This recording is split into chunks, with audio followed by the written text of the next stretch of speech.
Good morning, Oklahoma City, and anybody else tuning in to the... I need you to pipe down a little bit. I need you to...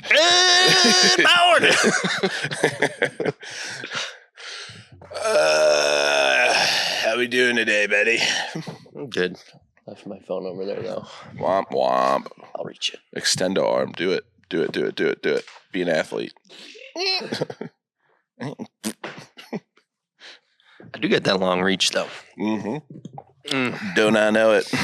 I'm going to get comfy. I'm gonna get comfy.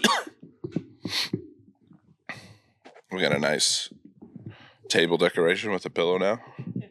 Looks good. You're about to lose your thing.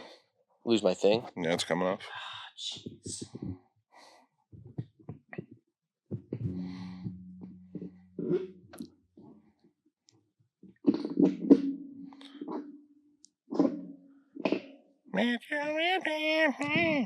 This is what the people want. Yeah. I'm going without the pillow this time. Wow. I like... You get a little more deep in the chair. Yeah. Usually the table's a little further away from me, so I had to get a little back support to get me a little closer. Yeah, but that makes sense. Feet up. Feeling good. Feeling good. It is early in the morning. We with Edmond going, we have had to move some stuff around. And podcast was one of them, as the hot water heater needed to be hot water heating and was not. So we had to cancel podcast Monday. It is now Friday morning, but it's good. I don't mind these early ones. I don't either, dude. I'm a little not worn out from the day, like mentally drained yet. I'm still kind of waking up, so feeling, I don't know. Feeling fresh. I'm in a very unique thing where I've cut my caffeine down quite a bit recently. I've been trying to just have like less and less caffeine. Good for you. Yeah, so I'm about like 150 milligrams a day. Yeah, it's about where I'm at, which isn't like... So like one Monster, huh? Mm-hmm. Yeah, and I'm not ever like anything, even my like high days are like 450, which like isn't too bad, all things considered. But unique situation is I feel like since I've cut my caffeine intake back, I am staying up later. Why though? I don't know. Maybe when I was getting more caffeine, I was crashing and that was making me tired. But it's like I literally am staying up. It also, another fact, Laurel's been out of town the last couple days. She's got like a volleyball team camp. And so I also think like not having the wife around is like probably part of it too. It's always like weird to like sleep alone when you're definitely not used to sleeping alone. Yeah. And it's like now that I don't have another person, you know, in the bedroom with me at night, I like don't have to have the courtesy of like get off your phone at a certain time, don't be playing TikToks at a certain volume kind of thing. And I think that's probably has something to do with it too, where I've also gotten caught in like doom scrolling more the last like few days, because it's like, you know, my wife's not there, so I'm like bored, right? Because it's like, okay, I found that I can't watch TV anymore.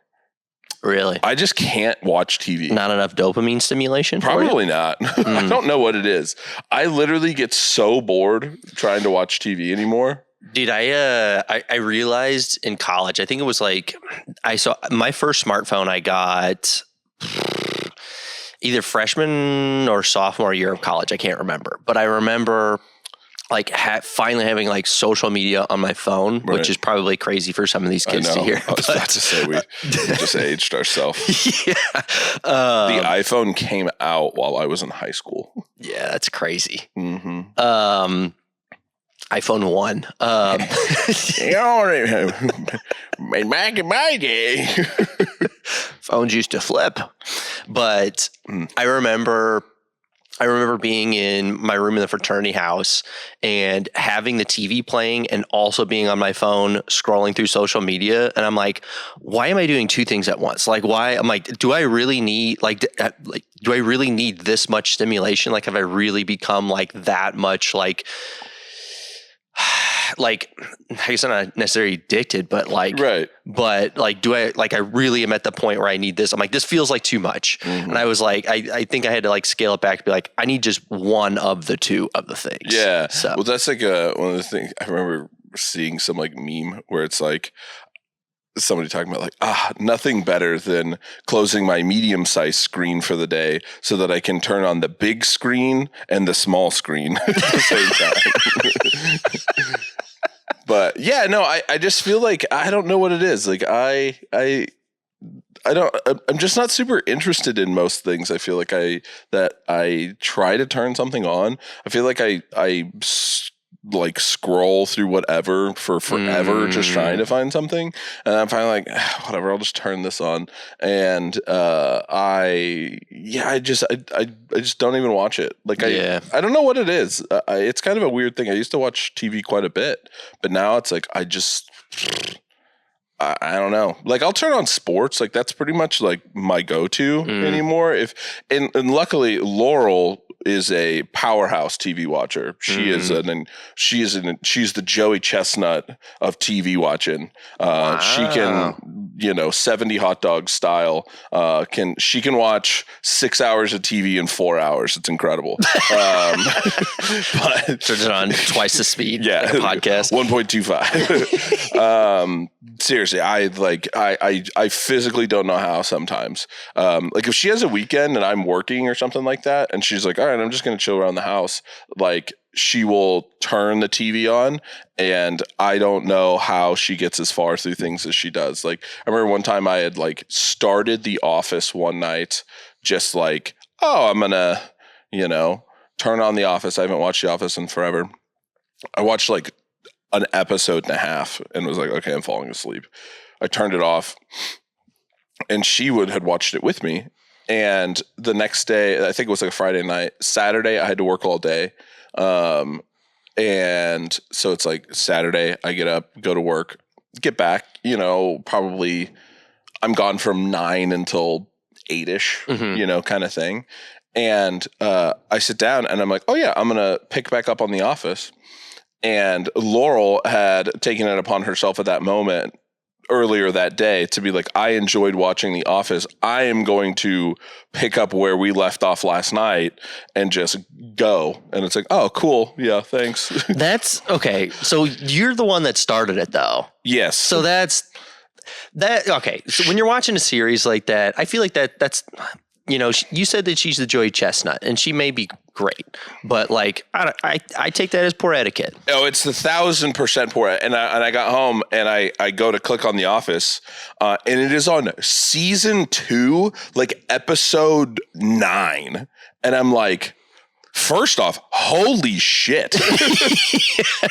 Is there even enough time for you to have watched all of this? Yeah. And apparently there was. And I'm like, oh, okay, cool. We were watching it. And she's like, I thought because you've seen it before, you didn't care. And I'm like, whatever. just watch it. Oops. And I'm like, I'm out. And then I didn't watch another episode of it. And she ruined it. Well, she then watched through all of the seasons after that because I was the muse to start this. But yeah, it was like, so then I would catch an episode every once in a while when I would like come home and she would be watching it. But it is funny. She'll start a TV show and I will vaguely know the story arc because I will see like 3 to 4 episodes a season because she'll have it on and like I'll pay half attention to it. Dude, I am that guy that's like, have you seen those videos of those dads that are like, you know, I don't want to watch that movie. It'll be like a Saturday and everybody's like, oh, we're going to turn on a movie. And they'll be like, oh, no, I don't want to watch that. I got yard work to do. Right. And then they start by standing behind the couch. Yeah. And then next thing you know, they're sitting on the couch, and then they don't want you to even talk during the video, like the movie. Yeah. Dude, I will get sucked into that, man. Dude, especially if it's like I haven't watched.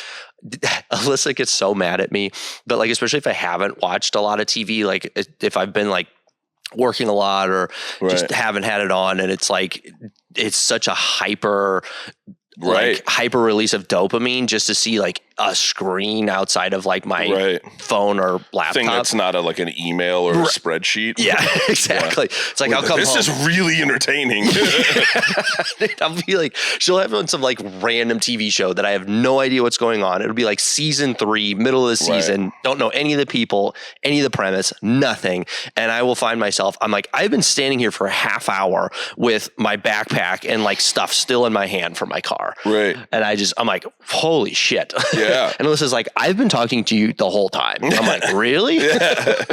Who are you?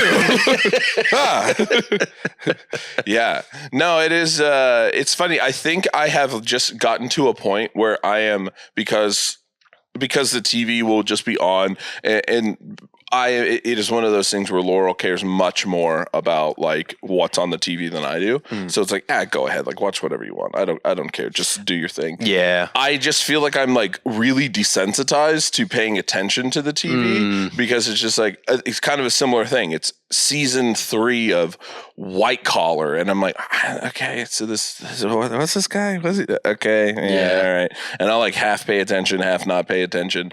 And then, it's tough. I feel like I can't. I wish I could do that because like Alyssa will find a lot of shows that she wants to watch that like I'm not super interested in.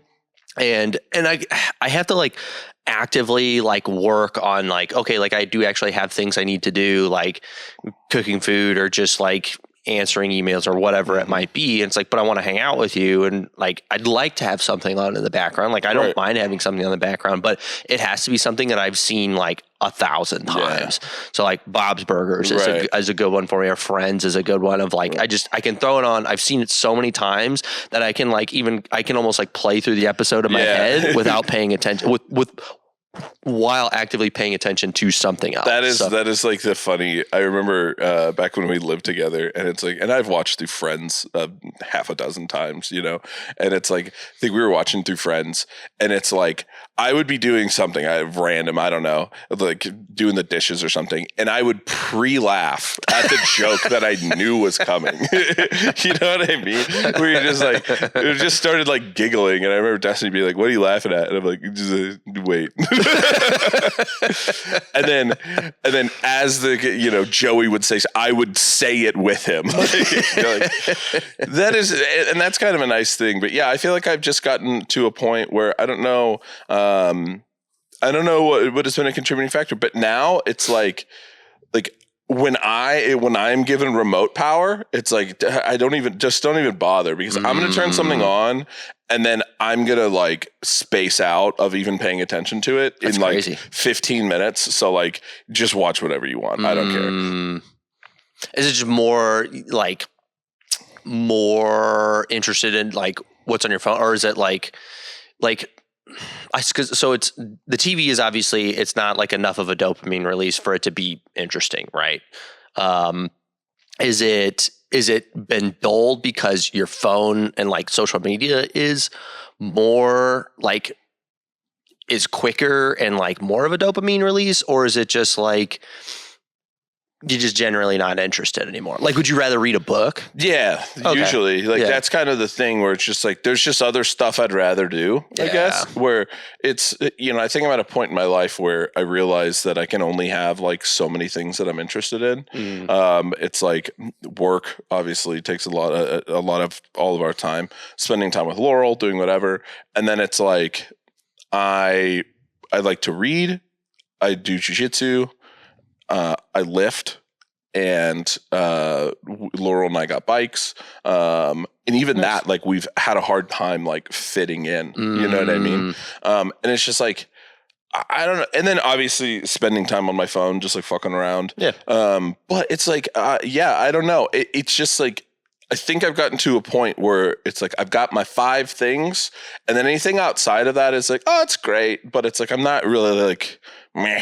Yeah. You know, it's just kind of like I'd rather be doing something else, or there's something. It's usually something is on my mind enough that I'm like I'm not even paying attention to this anymore. You know what I mean? And it's like, and that can be anything from like work to like thinking about my book that I'm reading or like whatever. But yeah, I've also like. I think books have really replaced TV. I sound like such a fucking putz right now, but like genuinely, I think that like TV or like books have genuinely like replaced watching TV for me.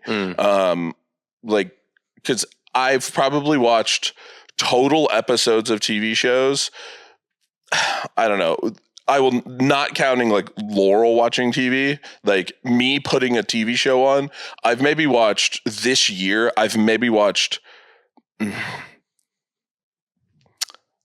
Laurel and I watched through a couple of shows. Like we watched through like Severance, and we watched. Yeah, what'd you think of that?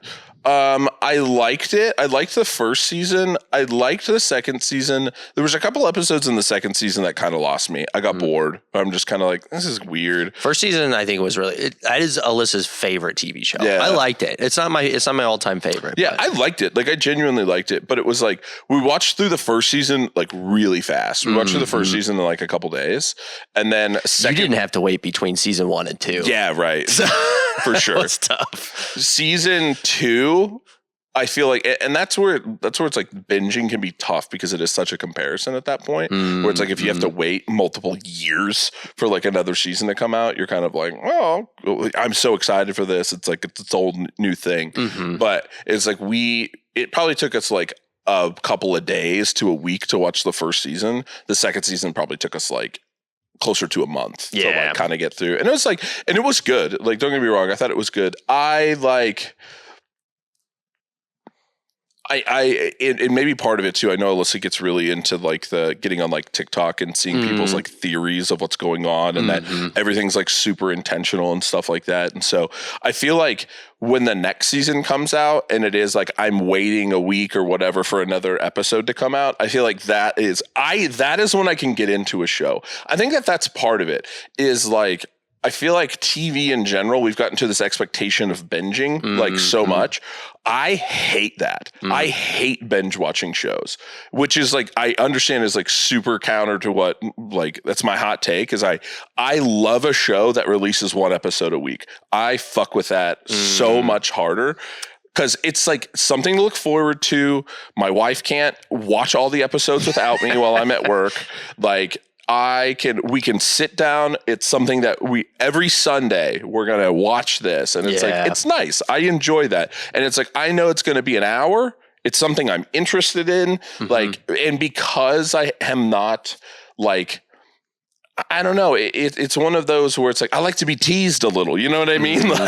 Like, show me one boob. I want to see, you know what I mean? Like, I like the slow, like, not all of it at once kind of thing. And Laurel hates that. She hates shows that release because she wants to binge through stuff. I think I'm with Laurel. I think I get it. I get it. It's I watching one episode. It's like it's all fresh in my mind, and then like they've built, they've done a whatever cliffhanger at the end of the episode. So it's like I want to start the next one like immediately. Where it's like if I have to wait a week, I kind of forget what happens, or like in between seasons, I kind of forget what happened last season and what the cliffhangers were and all that. And then it's like I lose interest over time. Yeah. So I do like the routine. Like when Severance was coming out on season 2, Alyssa and I would watch like when they came out, so once a week. So it was a nice routine. I liked that. Like on Fridays, we'd get Riley to bed, and then we'd like make a point. Like even if I had like extra work to do, it's like, okay, we're gonna watch this episode of Severance, and then we'll go off and do our own thing. So. Right. Yeah. No. I know that's my hot take. I much prefer a show that releases weekly than something that I can just like, oh, they released the whole season or something like. It's like. I get it, but at the same time, it's like that's where I lose interest. Is like maybe I can't like I can't sit still long enough for it to like be able to watch through all of that. But then again, like I said, it's just not one of my like 5 things that I do anymore either. So it's like that I feel like I can fit in, and it's like, oh, an hour a week, whatever. That's like, and I can kind of get involved in that where it's like, but at the same time, like this year I think I've read like 32 books this year. So like, jeez, yeah, good for you. Like gotten much more into like reading stuff just kind of in general. I finally got back into reading since Riley has been born. I'm a dude. Reading books puts me to sleep like 1000%. So quickly. Yep. Like so what's worked for me is like I just do like I'm just gonna try and get through like 2 pages. Yeah. Like let me just flip the page, and every once in a while I go on a run where it's like I'll end up reading like 30, 40 pages. Right. Sometimes I only, read like 4 or 5 pages. But a lot of nights I'm only reading 2. So. For sure. It is one of my favorite and also funniest sleep apparatus I have currently is I bought it kind of similar to this, but it is essentially, or like one you have in your car that like holds your phone, but it is a long extendo arm that holds my Kindle in front of my face, right? And then I got this thing where it's a remote that I just have to like press the button in my hand to turn the page, right? And so instead of having to hold my Kindle, because here's what has happened. What'll happen is I'll hold my Kindle, I'll read, blah, blah, blah, clicking through the pages, and then I'll like start to kind of fall asleep. And then it's like, oh, I'm falling asleep. Okay. Kindle close, put it on the nightstand, glasses off, drink of water probably. Okay. Sleep. And then I'm awake again. You know what I mean? It's like I have all these like I get it. That it's just I do that even with a book. Yeah, like putting a book down, it's like, all right, now I'm kind of awake again. Right. Yeah. Like I started to kind of wake up again. But with I have it like kind of off to the side of the bed, so it's not like over me. So it's like on the side, so I can like lay on my side and watch and like turn through the pages, and then I can have it close enough where I don't need my glasses. And I got it in like dark mode, so it's like not bright. So it doesn't like bother. Is it like stimulating? Like, yeah, no, not bad at all. So you can like turn it in dark mode, and you can like warm the screen, and you can do a bunch of stuff like that. And so I like that, and I will. Dude, I think there is times that I make it 30 seconds. Dude, that's a nice way to fall asleep though. Like to just know, like, I don't even have to put this up, just like into a nice slumber. Literally, I don't have to do anything. The remote is tiny, like whatever. If I fall asleep with it in bed, it's not going to like bother me. And so it's literally like, I can just like, oh yeah, you know what? I'm feeling heavy eyes. Like, and just drift away. And no, no. I don't have to do anything. Feeling or like need to like, which is nice. Like, and that's the thing, because I feel like a lot of that is designed for like, oh, I just like don't want to have to move. I can just be lazy and like read. No, for me, it's literally just so I don't have to put it back on my nightstand and wake me back up. Like, I mean, I as funny as that sounds, as futuristic / lazy as that like image, I look like an idiot. I look it's so funny. I'm reading like a physical book right now, and I have to get the pillows just right. I have to get like in myself just right to get to the light just right. And I have to hold and like get my, like, I don't know, you get a little tired holding the book too. So, for sure. Well, especially if it's like you're trying to like lay down and do it. Cause it's like, I do a lot of physical books too. And I like hit the book light kind of thing. And then it's like, well, that kind of bothers Laurel. Cause it's like, if she's trying to sleep, and I get it. Like, I wouldn't want like a light on either. Yeah. And so then it's like, okay, then I kind of switch to, and like turning pages and stuff. It's not noisy, but it's noise. You know what I mean? So I was like, I focused on like getting back to like the Kindle, like on when I'm going to bed. And yeah, so just like you're then holding it, right? And it's like kind of hard to get comfortable and like hold this thing. Like I don't have to turn pages. I don't necessarily want to sit up because I am trying to go to sleep kind of thing. Yeah. And so, I just have this thing, and it is so funny because I swear I make it like I'm with you, take 2 pages, maybe sometimes. And then I'm just, I'm out, and I don't have to do anything. It's wonderful. Yeah, that is nice. Do you, speaking of going a long period of time with having somebody else in your bed with you, and then even a single night is just really weird, dude.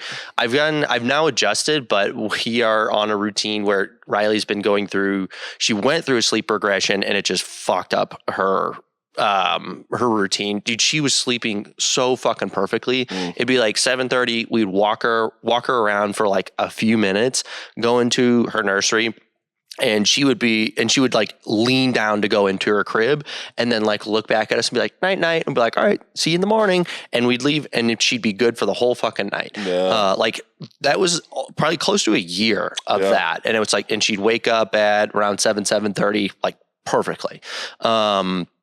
No waking up in the middle of the night. We haven't done feedings in the middle of the night in a long, long time. And then she went through the object permanence, which is when a baby starts to realize that when someone or something is not around, it still exists, and that can create a lot of separation anxiety. And I think that hit Riley really hard because she is always around Alyssa or myself. Right. And that fucked her sleep up. We got back on her naps all right, but like we still have to be in the room with her for her to fall asleep. And when she wakes up, we have to go back in. Right. And we're at the point where we were for a while where she would only fall asleep if we were like holding her. Then we got to where she could go in the crib, but Alyssa had to like be in the crib with her. Right. That is one like kind of nice blessing is I am too big for the crib. So I couldn't do that. But we're now at the point, dude, it's been like 2 months of this. Maybe we might be like closer to 3 months now actually. But we transitioned into where now she's okay if we just lay on the floor next to her. So it's like Alyssa can actually like extend her legs all the way out, which is nice. But yeah, we would get like a few hours where we could put her down and then, get ready for bed. And then Alyssa would be able to like hang out in the room for, or like sleep in our bed for X amount of time. Riley'd wake up, she'd have to go in there and she'd be in there the rest of the night. Right. So she's still doing that, sleeping on the floor next to to Riley. She's doing this cute little thing too. I put her down last night where she reaches her hand out of the crib and you hold hands. So, I think it's been a little bit tough on Alyssa because she's pregnant and sleeping on the floor. Right. Some nights are better than others, but I think she is kind of enjoying being there to comfort Riley. But obviously, we're still trying to progress to get away from that. Right. But it still is even a little bit weird because every morning for the last probably about close to 3 months now, I wake up with just me and the dogs in the bed. Yeah. Like Alyssa's not there, and that's kind of a weird. I get to roll and stretch in the room though, and not have to worry about making too much noise. So it's been nice. Yeah, no, but it's odd, dude. Like I will like Laura and I were FaceTiming yesterday, and it's like, I typically wake up on like her side of the bed now, and it's like I think I'm like looking for her kind of thing. You know what I mean? Like, in your sleep? Where's my wife? Oh, that's sweet. I know. I'm kind of a sweet guy. How's the Edmond store looking? It's looking good. You were there yesterday, and I didn't go by. Yeah, it's looking good. I had to get a little smart, and I think it worked though. We have had I think I'm the only one. I don't know if anybody else. Have you had anybody come in and try to shop? I thought we were about to, but it was just I've had 3. Really? Yeah, I've had 3. And I think the first 2 guys didn't quite like grasp what I was saying, and I think they understood like after I like explained a little bit more. But it was funny because I was sitting up front. I was actually doing an interview, and I was sitting up front, and these 2 guys walk in. And I had made the mistake, no, this happened before that. So, no, but anyway, these 2 guys walk in, and they come in and they're like, and I'm like, hey, how's it going? Because we had a lot of people in and out still, so it's like it's kind of hard to. I looked at them and I'm like, I don't think these guys are here to work on. They're anything. Not a contractor, or because later that day I did tell 2 contractors we weren't open yet.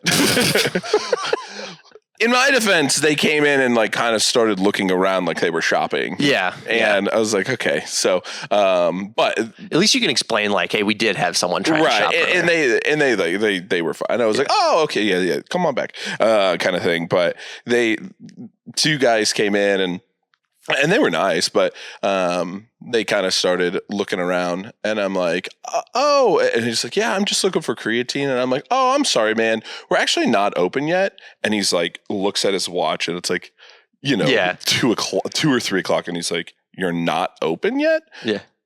And keep in mind, there was boxes, tools, all sorts of things, like very clearly, like there was a literal toolbox 1.5 foot away from him. Like just, you think that's for sale? Yeah, right. And I'm like, right. And he was kind of like, well, can I just look around?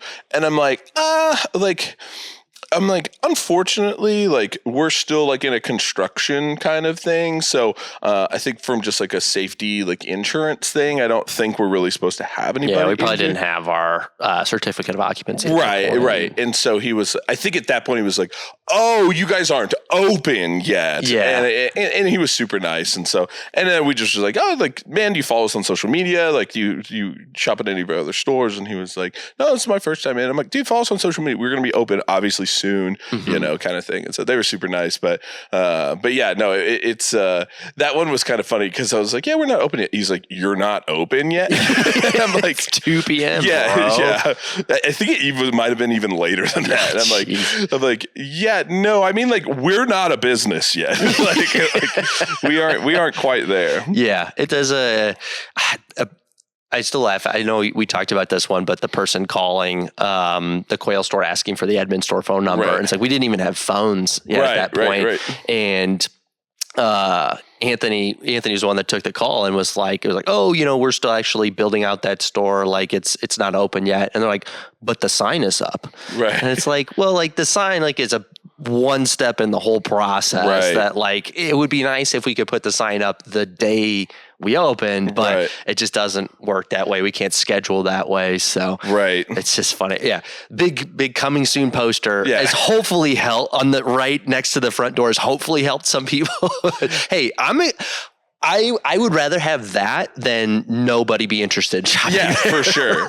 And I think like in the defense of the coming soon sign, like I do feel like I probably walk right past like big signs like that all the time. Just same. Assuming like just not even paying attention.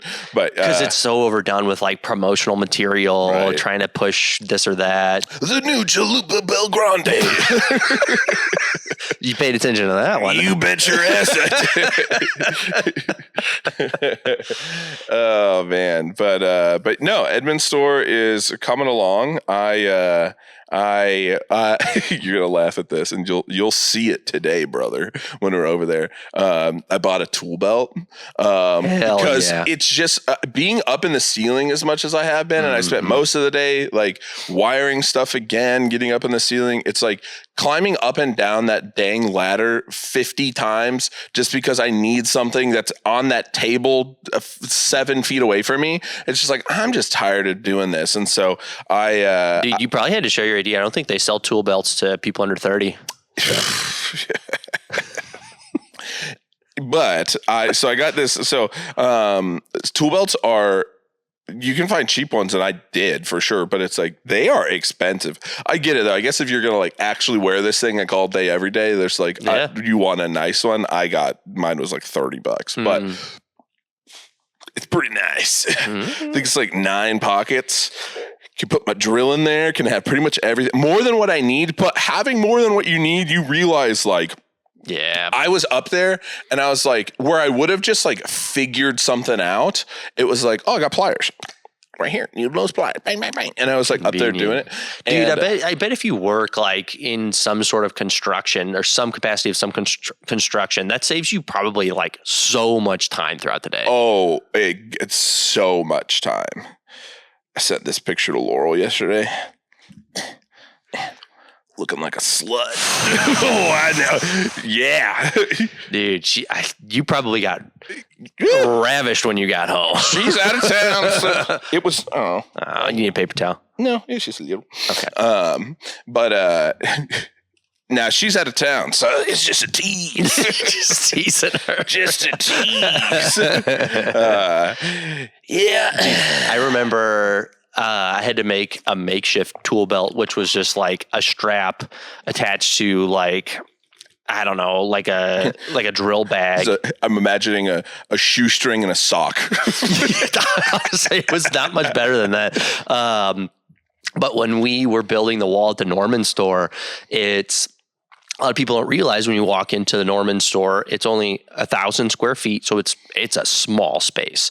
And but if you go by 1,000 square feet, that's 2 dimensions. If you go cubic feet, there is twice the amount of space above the store because the ceilings are 20 feet high, which is hilarious. It's like there is a whole nother space of triad above the ceiling tiles. Like we could have a legitimately, you could have an upstairs loft. Yeah, 100%. With 10-foot ceilings. Right. And we had to, so we're building the partition wall in the center, and which is something that you can YouTube, and we had to get anchors, 2 anchors all the way to the ceiling to make sure the wall was held sturdy, right? 20-foot ceilings. And the crazy, like I feel like being on a 20-foot ladder, like that's pretty high, and like, but I've done that before and it's like not that bad, right? Yeah. But this was like because the ceiling tiles were already in, like the grid for the ceiling tiles was already in, and you don't want to mess that up either, right? So, and then we had to rent and stick an extension ladder in there.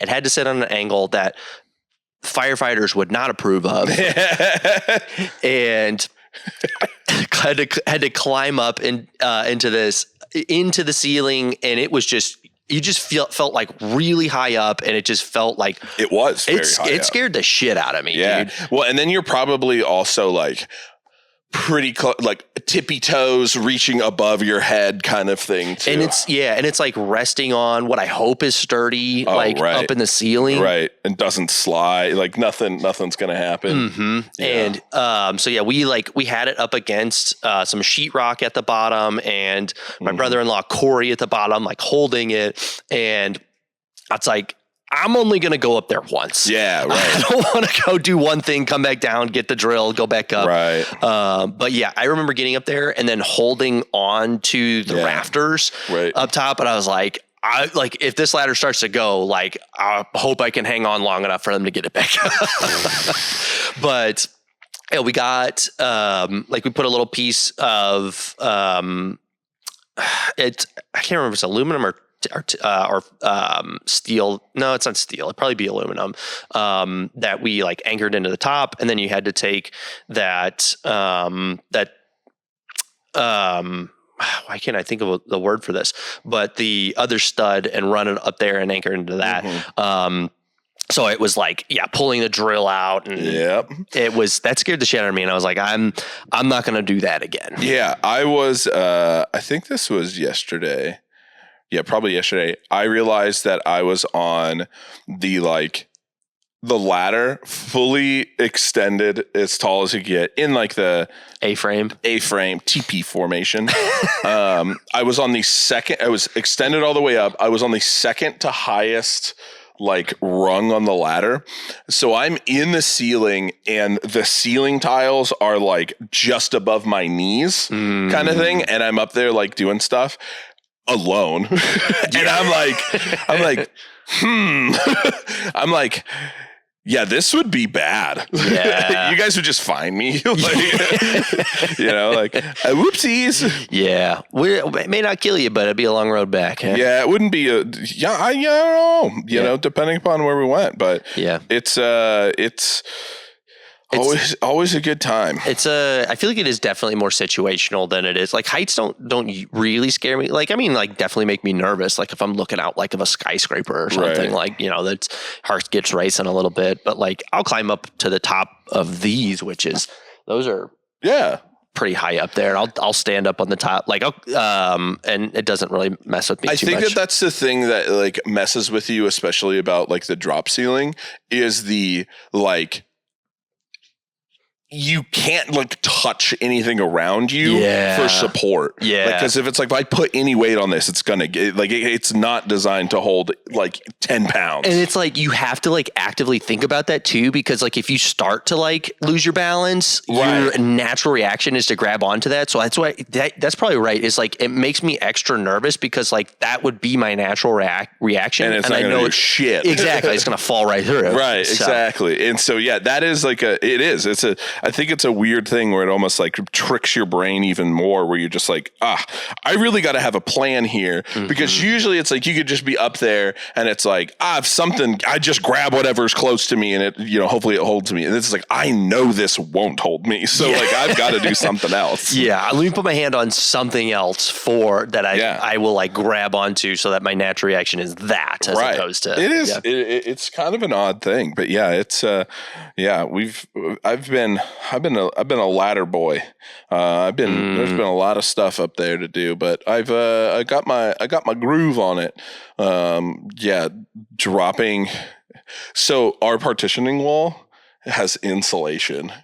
Whoa. Which is great until you're trying to. What did they do that for? I have no idea. Just part of it. I think I guess so. It's very thorough. I appreciate the thoroughness. We don't have that at Quail or Norman. I know that.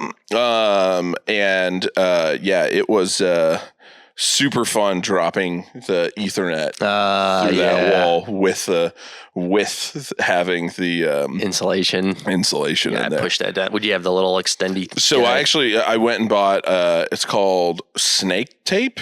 It's essentially the same thing, but it's like think of like, it's kind of like, it's probably that wide, maybe like a ½ inch wide, but it's like thin. It's like not like tape measure thin, but like kind of like maybe like a 1/8 of an inch thick. So it's like, it doesn't really bend, but like it can coil. And so it comes in this like a tape measure does, like a tape measure coils up. It's the same kind of thing, and it comes like this big circle, and you can just feed it.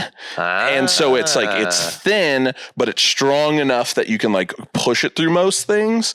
And so because the problem is like, I'm never going to find the hole down at the bottom by going from the top. You gotta go from the bottom. I got to go from the bottom, but because I'm feeding it at plug height, I can't get those poles in there. Yeah, because you got the floor. And so I was like, okay, there's got to be something. And it was like a 25-foot one was like $14 at Lowe's, and I'm like, $14 is going to save me 3 hours of doing. And I went and I pulled a little bit of the insulation out of the top, and was able to put it back in and stuff. But I just and then I climbed up the ladder, and I was like, oh shit, here it is. All right, cool. And then like from that point, then I covered the Ethernet thing in like a little bit of like a plastic wrap thing that I found from, screws or something came in, just so it didn't get like messed up, and then zip tied it to that snake tape. And then you go back down and you pulls that thing back through, and was able to get it. So question on the Edmond store. Do you feel like you personally have, compared to the Yukon store, did you put more work into build out of Yukon or more work into build out of Edmond? Because I know you've done a lot at Edmond.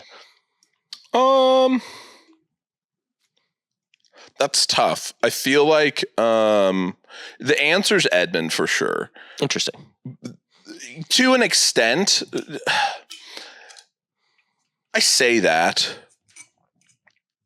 I think maybe that's recency bias also, you know what I mean? But like, I've done more, but of the much more enjoyable tasks. You know what I mean? Like, I put me on a ladder all day before you have me on my hands and knees. Yeah. Like, pause. Like, I'd much rather be up than like, there is not an amount of money in the world you could pay me to lay flooring. Yeah. You know what I mean? Like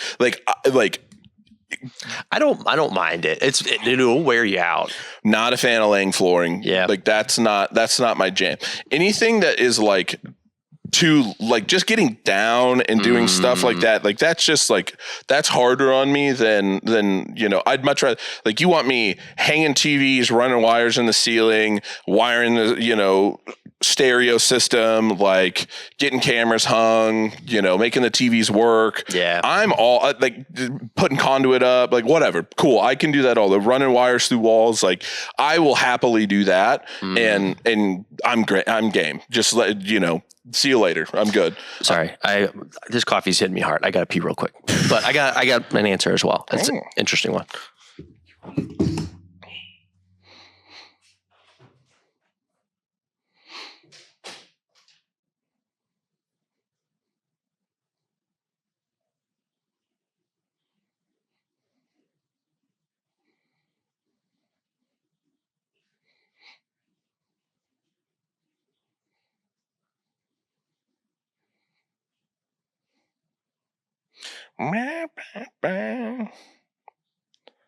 It's early.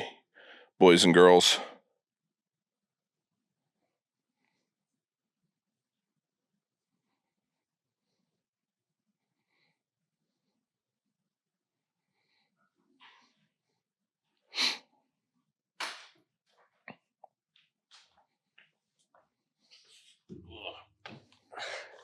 Sorry, that one kind of hit me out of nowhere. You're good. But doing stuff you enjoy a little bit more. Yeah, right. Like it's like I've probably I don't know. I'm like, I think it's also just been a few years since we did UConn, and I'm thinking back to UConn. No, I did way more at UConn now that I'm like thinking about it. Yeah, because you did the TVs, the cameras. Yeah, but you also did. I did everything. Shelves. Everything I did now. Yeah, for the most part, I did there too. Yeah, no. I think I'm just forgetting all the things that had to happen for UConn to open. Yeah. It happened. UConn especially happened all so fast that right. You forget everything, all the details that went into it. But that's definitely interesting. I have done like substantially less at Edmond than UConn because obviously we hired a contractor. Right. She's been wonderful. Yeah. Austin with Cade Construction we're going to have him on the podcast. Yeah. He's got a big school job right now. But he was phenomenal as far as contractors go. He's been a customer with us for a long time. Yeah, it's like not even a question for me. It's like night and day difference as far as like how much I put into Edmond. I've still put a decent amount, but it's like I've really only like we went up there to paint, and that was a day and a half, and then we spent last weekend up there. Yeah, and like not even a lot of time on Sunday kind of deal. And we got a lot knocked out. But it was like kind of weird, and definitely cool to like watch this like come together without me putting a lot of effort in. And quick shout out to a number of people on the team that had helped out, especially last weekend. Dude, we had a whole team of people out there last weekend. Big shout out to Preston, who has been busting ass, especially at the warehouse, packing transfers almost at this point has been daily now to get products from here over to the Edmond store. And big shout out to Ethan as well, that pretty much any hour he's not on shift at Quail he goes up to Edmond and puts products on the shelves, bangs out some stuff on the to-do list, and unprompted to, like we have not asked him at all to do any of that. He'll be the manager, and he is. Is that the official announcement? Is that the first announcement? Maybe we'll post. It'll be posted by the time this is released. I think the same day that this releases actually. Shout out Ethan Futrell, manager of Edmond, well deserved. Dude's a stud. It makes him having that mentality and going up there on his own shows that we made the right choice. Yep. He's done that multiple times too. He did that when we were painting. He's done that he went up there on his own on Sunday. Yeah. Like we had to give him the code because he was there by Easter himself. Sunday. Right? Easter Sunday. That was crazy. Yeah. Easter Sunday was up there painting. Yeah. I remember I ran up that afternoon and I was like, oh, I guess Ethan got it all done. Yeah. Like, I painted this, and this, or did another coat on all these walls, and cool. Yeah. But yeah, it's kind of a weird thing, and it makes me feel a little bit weird. Of like, I don't feel like a lot of people on the team have done a lot more work than I have on this store, especially over the last couple of weeks. Yeah. Made me feel almost like kind of guilty about it, but then I started remembering that this store got put in motion over a year ago, the beginning of 2024, and there were a lot of moments in time where all the work fell on me, and not to downplay anybody else. That's just was the nature of it. Yeah. It was Ethan can't go to the bank. Ethan can't go to the bank. He can't. He's not the one that needs to negotiate the lease. Right. But yeah, there was many times where I fell asleep on the couch reading the latest changes to the lease or filling out loan paperwork.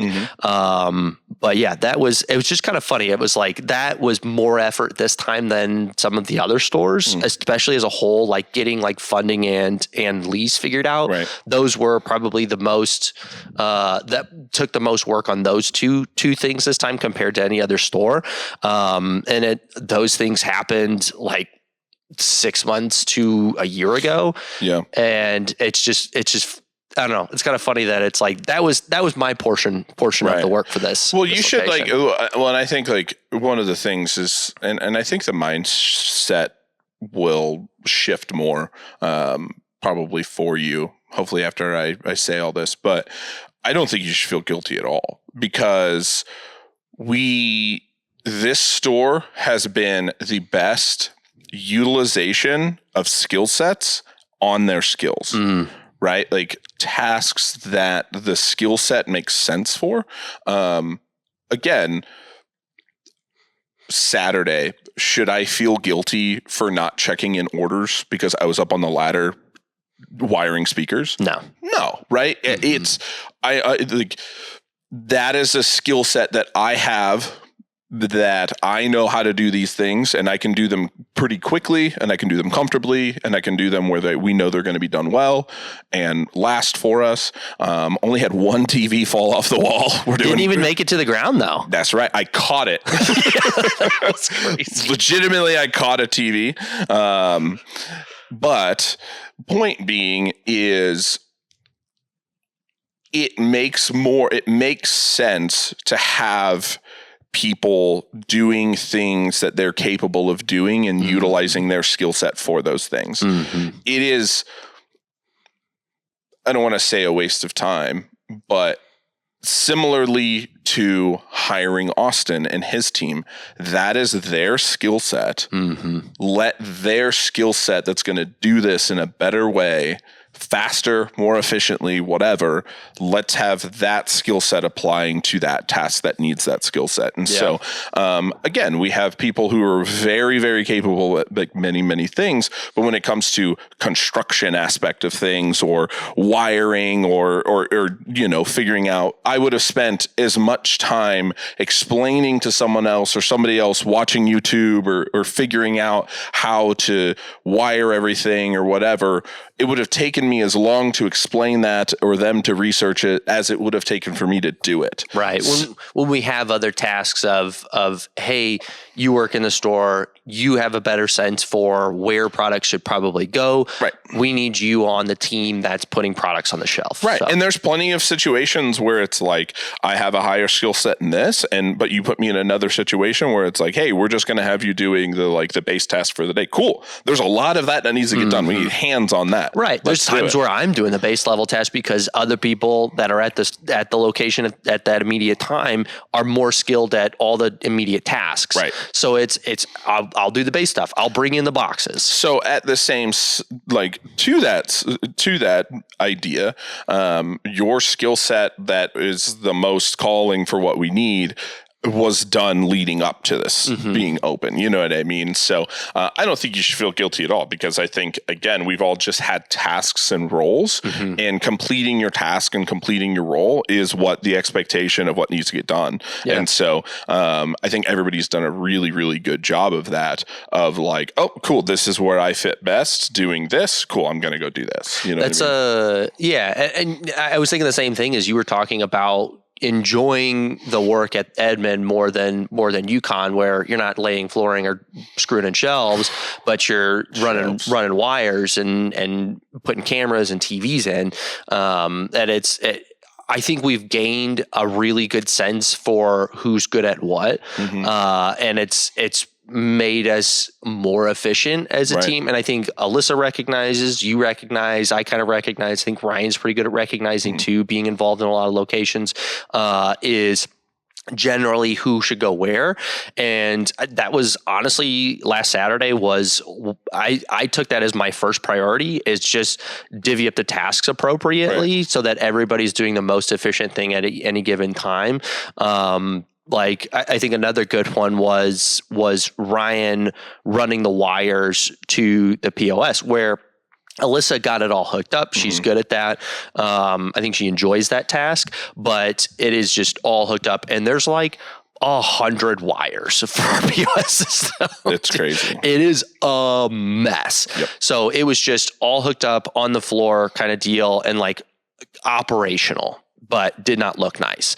But then that was one of the tasks on Saturday, was clean up the wires, run them together, we drilled holes in the desk, run those through the holes, group them together, make it look nice and clean.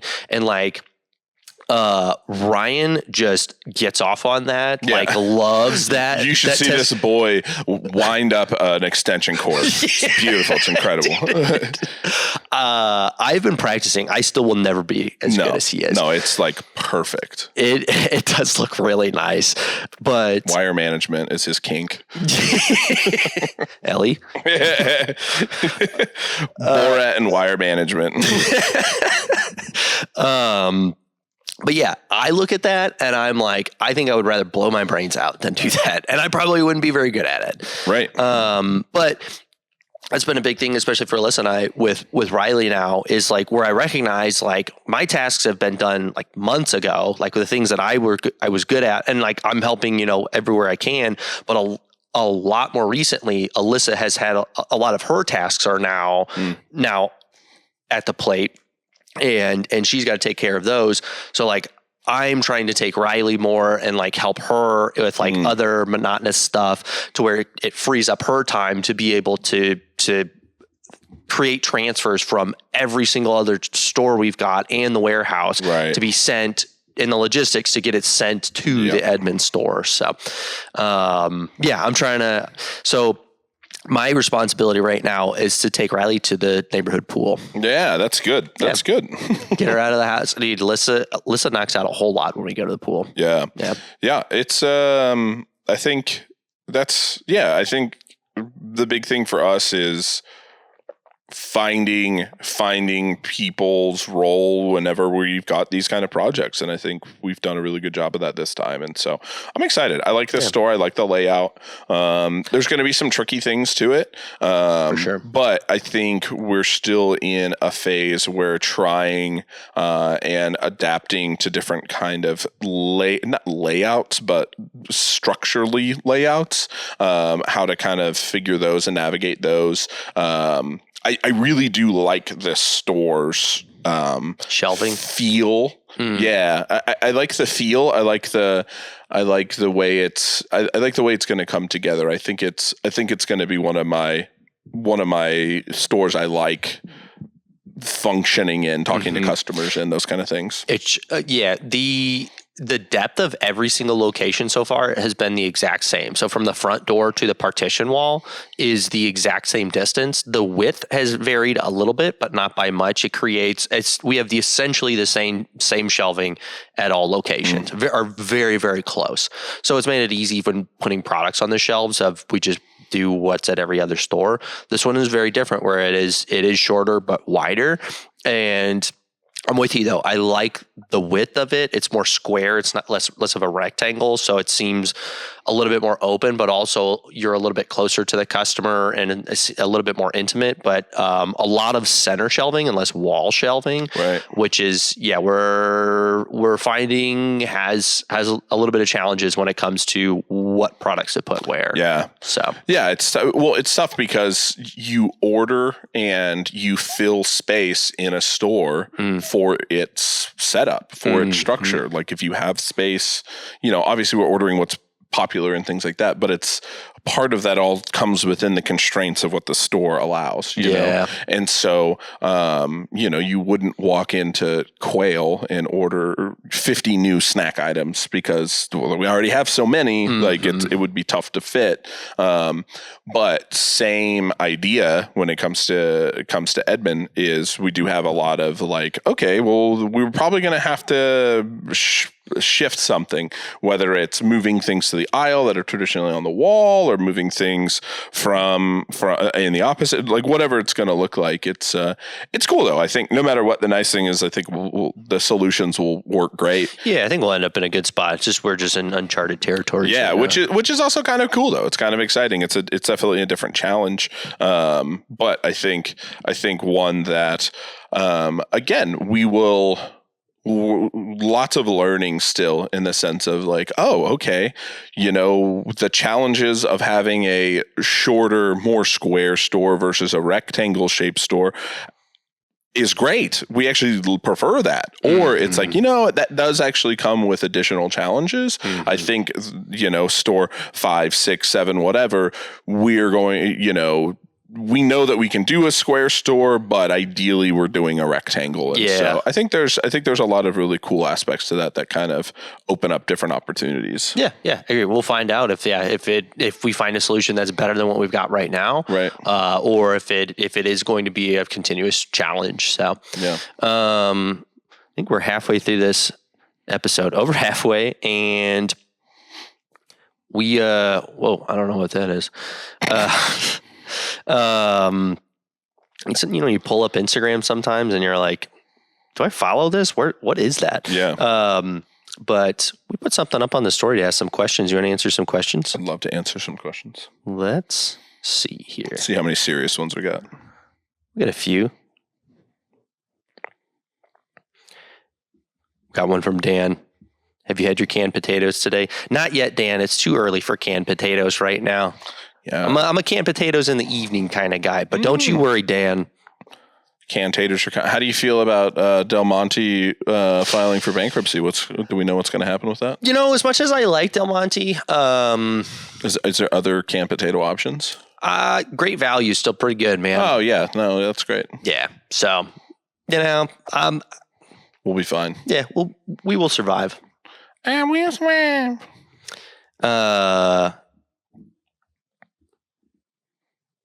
Here's a good one. Shout out Dan. I love Dan. Yeah.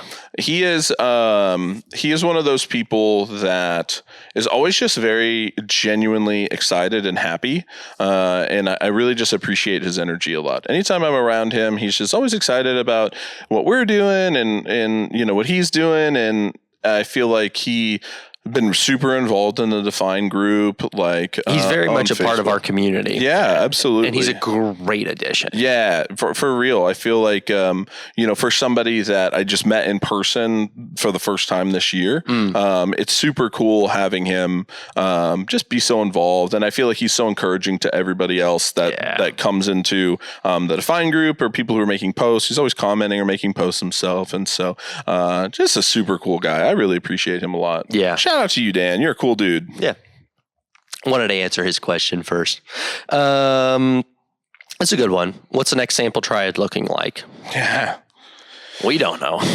Right. this will be this will be something good to explain. I feel like is one, we've got a few things that'll happen before we really start to ramp up for Sample Triad. Right. One, to explain, and this will be obvious at least after I say it, but we typically can only promote about one thing at a time. Right. Where if you try and promote two things simultaneously or even three things simultaneously, it can water one or all of them can get watered down and gain less attention because we're trying to promote too much. Right. Where I think that's something that everybody thinks about is, oh yeah, you can promote this or do that. And it's like, well, we are currently promoting this. So if we do that, people may not even pay attention to it at all because they're distracted by this. Planning multiple vacations. Yeah, it really is, man. It's like I'm trying to book a cruise. I can't think about, booking a trip next year too. Right. Yeah. Let me focus on this.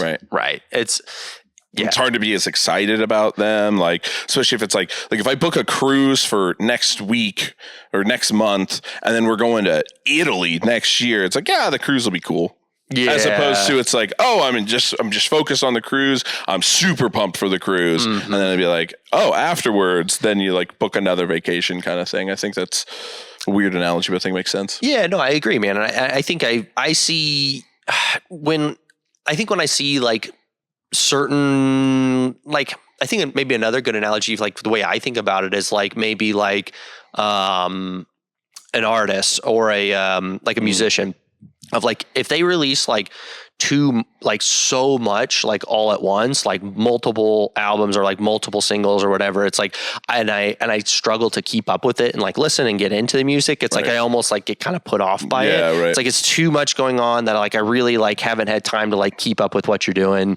And now I'm just kind of like, I feel out of the loop. So, but opening the Edmond store tomorrow, which when this releases, it will have been 2 days ago, or it'll have been Saturday. So you better have been in. Yeah. You better have been in by now, buddy. Yeah. We will say this prematurely, but we know you listening right now that didn't show up on Saturday. We have a list. But so we announced that we're opening up Saturday, July 12th. A lot of people are calling it the grand opening, which is fine. But at the same time, we are just opening. Right.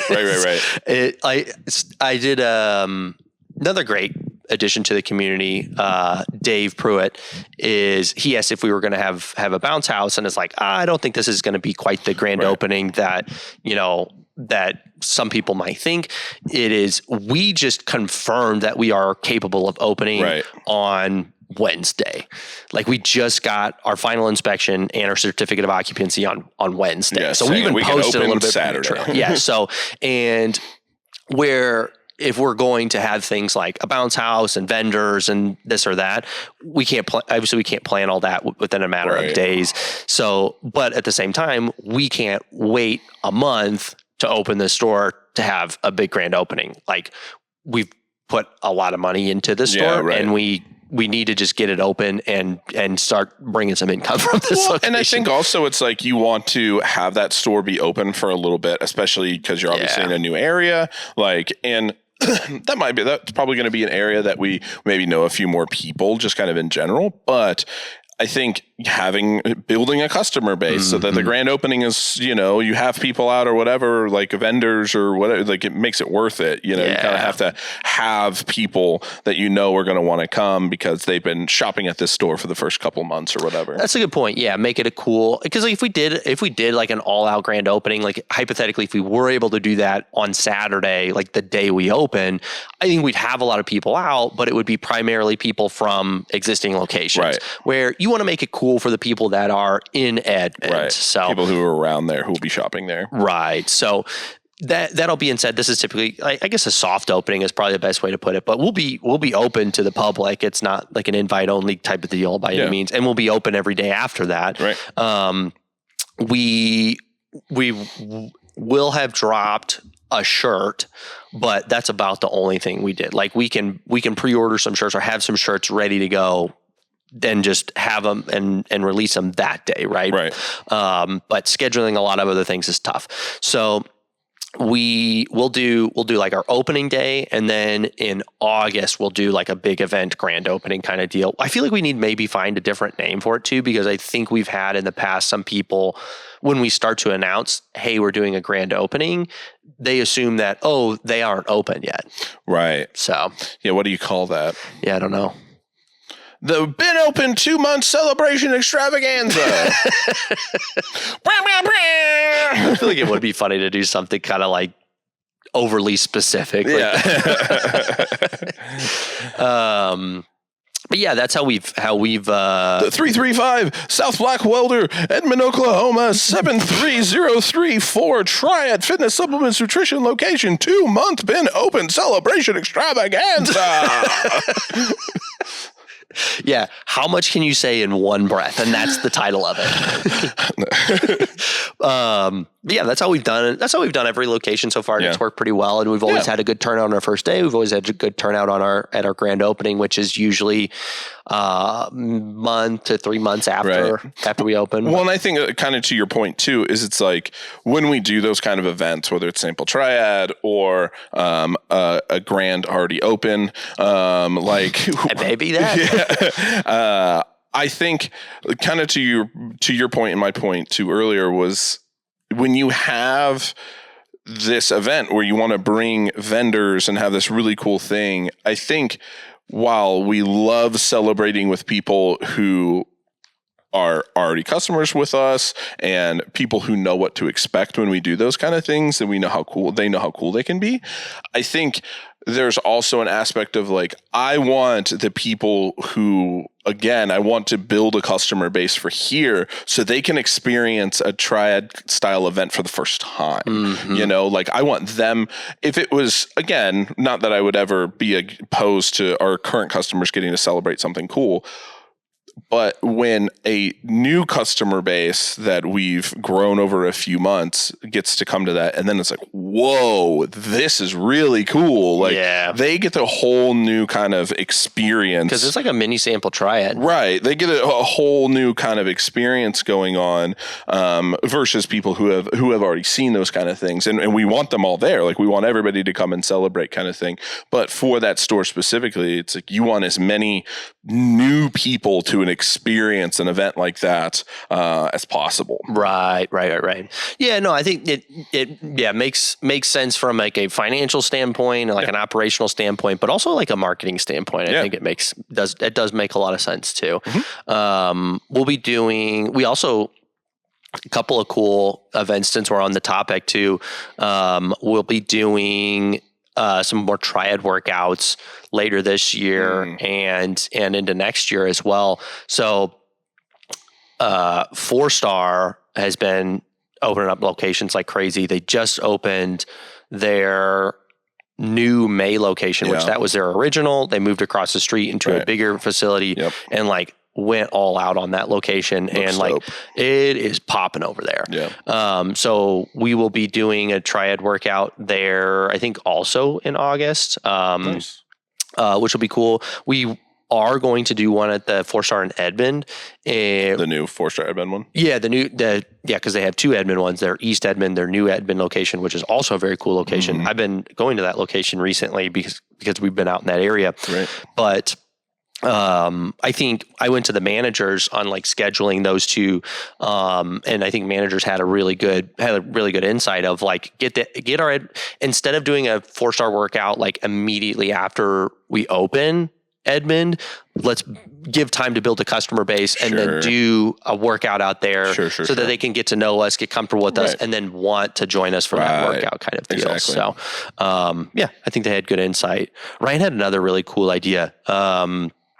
Doing a High Rocks group workout later this year at some point too. Yeah. So, these will probably have to fit in. These will probably bleed into next year a little bit, but I think we've got some cool ones coming up. It's crazy. This year's gone by quick. Dude, over halfway through is wild. Mm-hmm. It's going quick. To answer the question on Sample Triad, I got to shift my brain back because I think I always have really good ideas the day of Sample Triad. I'm like, oh, we should do this. Right. We should change this. We should add this. Oh, what if we did this? This would be really cool. I think, well, all that being said, like you said, planning one vacation at a time, we will at least get through Edmond opening and the grand opening. The grand already open. The grand already open is because it's kind of a mini Sample Triad as well. I think we'll even see that event and think of ways that we can make Sample Triad even cooler this year. Right. But I think we added some things last year. I think we'll bring back the dunk tank. I think that was... Dunk tank was fun. Yeah, that was really cool last year. I don't know if I should be offended or flattered that I raised the most money at the dunk tank. But maybe both. Yeah. It's like, do you guys really want to... And be like, do I even know this person? They should... $40? Dude, we raised what, like $500-$600? Yeah. For that? That's super dope. Yeah. Yeah, I think we will probably have some new vendors out. We always do. That'll be really cool. I don't know, man.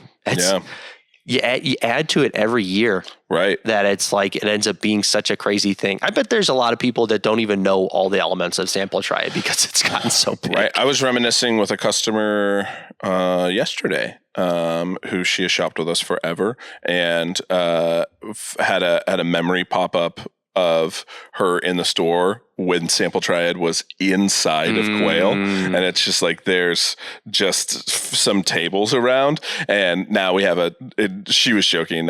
She's like, now you guys got a fucking Ferris wheel. And like, Hey, maybe. Yeah. Like it's just a circus tent outside. Yeah, and it's like, seriously. But for real, it is a circus tent. It's a circus sized tent. Circus sized tent. We got to bounce. Right. Thank you for getting that. Yeah. Yeah, where it's just got no just no tip top to it. It's got like a big skylight.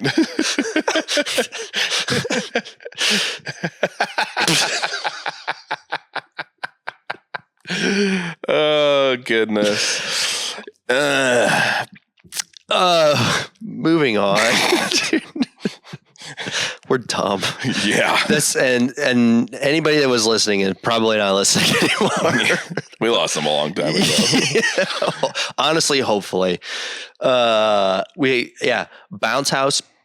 We got to make the bounce house bigger every year. Maybe more kid stuff this year because I feel like that's been a really good addition. Yeah, over the last couple I think of years. just continuing to make it a very like family friendly event, just kind of in general, is something that it's always family friendly, but in the sense of having things where catering to right, like hey, parents, you're gonna switch off watching them in the bounce house for a little bit. I'm gonna go check out that kind of thing. Where I think that really does help quite a bit. I think we've done a lot of like really cool stuff. One of my favorite things that I think we only did one time, and I understand because it was like an encumbering kind of addition at the time, but I thought it was really cool when we did the tie-dye t-shirt station. Oh yeah, that was a cool one for sure. Yeah, that was really cool. It's tough, like it's a lot of things and a lot of hands to kind of like keep it going, but I do think that doable. That was a cool one though. I think too, like if you did it every year too, then it's like it loses a little bit of the allure. I have too many tie-dye Triad shirts. Right.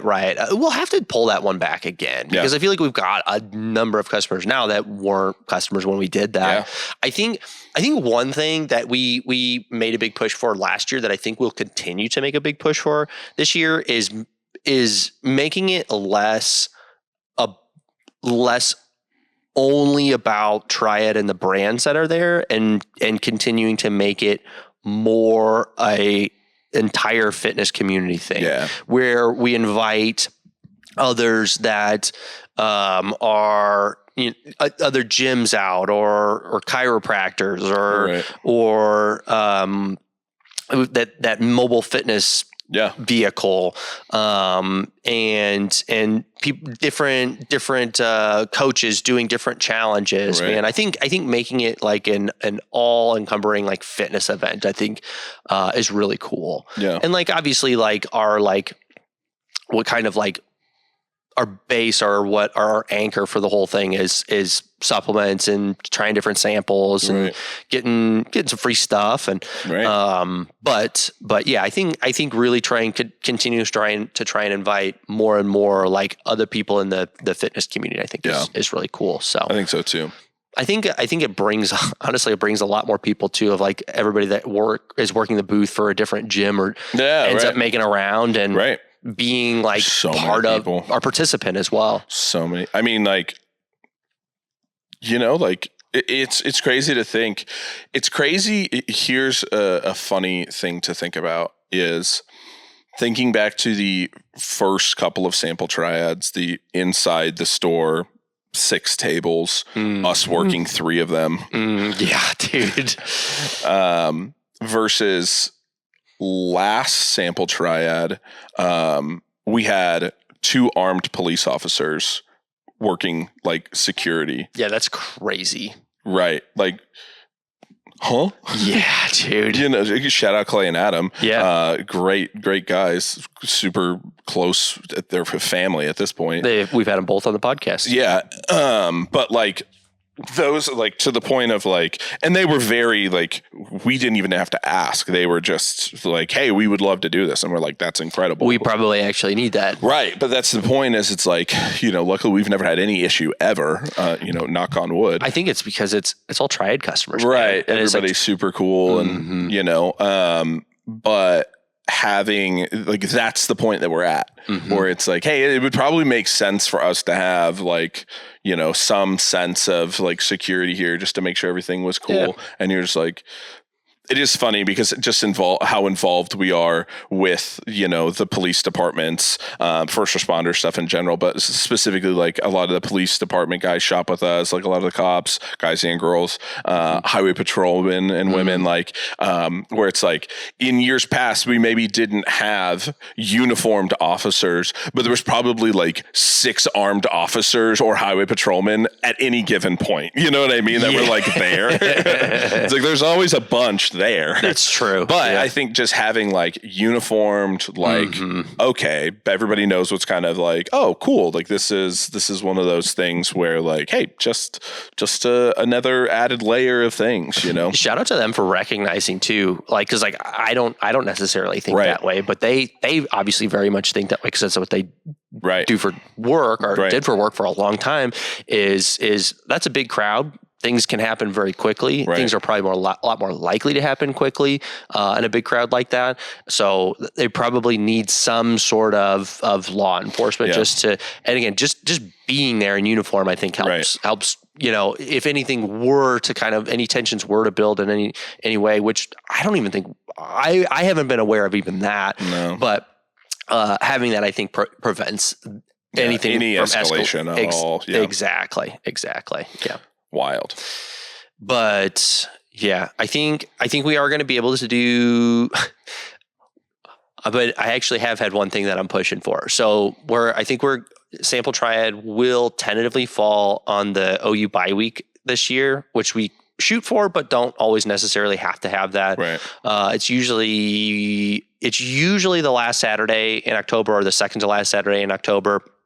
Should be able to put it on the OU bye week, which is big because, like, obviously we don't want to take away from everybody that wants to watch the OU game. Right. But that is Riley's birthday. So I will say this. Tentatively right now, Sample Triad is on the calendar for October 25th, but we have had to change that before. Right. So don't hold me to that. Tattoo it on your face. October 25th. We will announce on the Triad page when the official date is. Yeah. But don't listen to us. We're confused. Yeah, Alyssa hasn't told me when the date is yet. Yeah. But that is Riley's birthday. Yeah. And so I'm pushing for a Riley theme sample triad. Let's go. And it's Riley's birthday bash. That's what I'm talking about. We get a big smash cake for everybody. Oh, wouldn't that be nice? Dude, that's awesome. Freaking birthday girl. Yeah. I don't know if Alyssa's super keen on that. Yeah. So that's honestly, if it does change, that might be why. Yeah. Yeah. Hey, get the entirety of Sample Triad to sing happy birthday. That's what I'm saying. That'd be cool. Yeah. We look at it. Yeah. We don't need to look at this as like it'll take away from her birthday. This is a real opportunity here. Yeah. Like a video of that when she's like 17. She'd be like, look, when you were turned 2, this is like 700 people singing you happy birthday. She'd be like, shut up, Dad. I don't want to talk to you. Get out of my room. Supplements are stupid. Get out of here, you protein head. Yeah. Yeah. Hopefully she's not like that. All girls probably go through at least a little bit of that. I think everybody goes through a little bit of that. Yeah, that's true. Not just girls. I went through that. Yeah. No. 700 people singing Riley happy birthday. We got to make that happen. All right. It's October 25th. Tattoo it on your eyeballs. Dang. Yeah, that's Sample Triad, man. Dude, it is crazy. It is funny that I think all of our customers that have been to more than one Sample Triad have gotten to watch it grow to at least a certain extent. But it is funny getting people saying, "Oh man, I remember the first Sample Triad," and I'm like, "No, you don't, because no one was there." Oh, really? Yeah. But I think there's a lot of people that remember it when it was still inside. I think we even have some people that remember it like their first one was when it was outside, but we didn't have the big tent, which like, even that one was massive, but it's still like twice the size now. Right. So. But yeah, I think a lot of people don't realize that it was that day at Quail, we saw less people. Like we see twice as many people at Quail Springs on a normal Wednesday. And every single day of the week, we see twice as many people as our first Sample Triad. Yeah. It was like that would be a concerningly slow day. Oh yeah, at our first Sample Triad at Quail Springs now. That's funny. So it was not busy. We saw. I think we did it for all of the hours we were open, which was 10 hours on that Saturday, and we saw 50 people. So that's 5 people an hour. Wow. 5 people an hour. So it was rare to even have more than like one person or more than one person or have 2 people in it at the same time. You know what we should do? We should have, because usually what happens is everybody starts like, a lot of people get that early and they're kind of like waiting. Mm-hmm. Like we should have like a some kind of like caution tape barrier or something, and then we like blow an air horn right at 9 a.m. and then just like cut the tape. Come on! Honestly, it'd be cool. I've seen a lot of other stores that will do like the first so many people get this a free swag bag or like this free item or whatever, and it creates a big line. Dude, of we're people. Always. I mean, like we're gangbusters right at 9 o'clock. And we don't do anything. Yeah. Like there's no incentive to show up early. Yeah, man, it's just like maybe getting cooler stuff from the tables and stuff. Yeah, maybe. But like still, I think like the vendors are all very seasoned. They know how to spread stuff out. They know how to make it just as good of an experience if you show up at 2 o'clock as if you show up at 9 o'clock. Yeah. There may be a few things that you maybe miss out on, but there still will be 90% of the same stuff at 1 p.m. as there is 9 a.m. Yeah. But yeah, dude, I feel like if we did like the first so many people, it would, that could get crazy. Yeah. That would be nuts at 9 We've a.m. always joked about, and I still think it would be a cool thing to do, is like a college game day style podcast where we like get a trailer and we like put a table and we have like a chair and we could cycle people through to put them on the podcast or something like that. Ooh, like that, having guests. Okay, now I'm in on that. So it's like, that would be fun. Like hey, you know, like we're going to be up there for like 2 hours or whatever. And it's like, hey, like every 15 minutes we're throwing somebody else is coming in. Yeah. Schedule people out throughout the day for like 15-minute blocks. That could be cool. Yeah. Would we do, I'm imagining like 2 microphones. So like we're like on like a speaker and recording at the same time. So looking like not a news anchor, but like giving a press release. Yeah. Double fisting. Yeah. Speaking of, just remind me, I don't know if you know this or not. Talking about like Sample Triad and stuff. Vincent's coming next weekend. Oh shit! Yeah, Vincent's coming. So he's moving back to Springfield. Okay. And so he's actually on his fun fact, successfully defended his dissertation. Fuck yes, dude. All right, tell that story really quick because that's crazy. So Vincent is just finished his doctorate, and so it's a dissertation, right? Am I using the right word? I think so. You guys know what I mean. The big long thing you finish at the end of your doctorate to like to get your PhD. It's pretty much everything you've done in your like PhD, and it's like displaying it. So for him, he's got his PhD in some kind of biology. Essentially, he works in like DNA coding and DNA writing and fixing and CRISPR stuff and a lot of really crazy things. So it's in like, I'm sure it's got some uber specific thing, but that's essentially what he does. He works in like DNA coding, is what like his doctorate was about. Did some incredible things that could have really awesome, things come from it in the future, which would be really, really neat. But he is finished. When you're getting your PhD, they pay you, but they don't pay you nothing. I think he was making like $30,000 a year living in Salt Lake City. Like, that's no time to do anything else kind of thing. But he finishes and needs to write his big long dissertation that he'll have to defend. And he gets a job back home, gets offered a job back home, really cool opportunity for him. And they are like, hey, we want you to start in like 2 weeks. And he's like, oh, okay, cool. And so goes to his people he needs to talk to and was like, hey, I need to kind of go start making money because it's a big pay increase for him kind of thing, an opportunity that he doesn't want to miss. And so he's like, hey, can I just write my thing from there? I can come back, to defend it in person or whatever, but, it would be cool if I could write it from there. And the person he was talking to was like, yeah, I don't see why that would be a problem. As a professor, right? Yeah, I think so. And it's like, yeah, that should be not a problem or whatever. And he was like, okay, cool. And so then he like met with like the board or committee or whatever that is. And they were like, no, like we don't do like, technically, I guess it's like possible, but like we've never done that. We're not comfortable with that, like kind of thing. And he's like, well, I gotta like be making money. You know what I mean?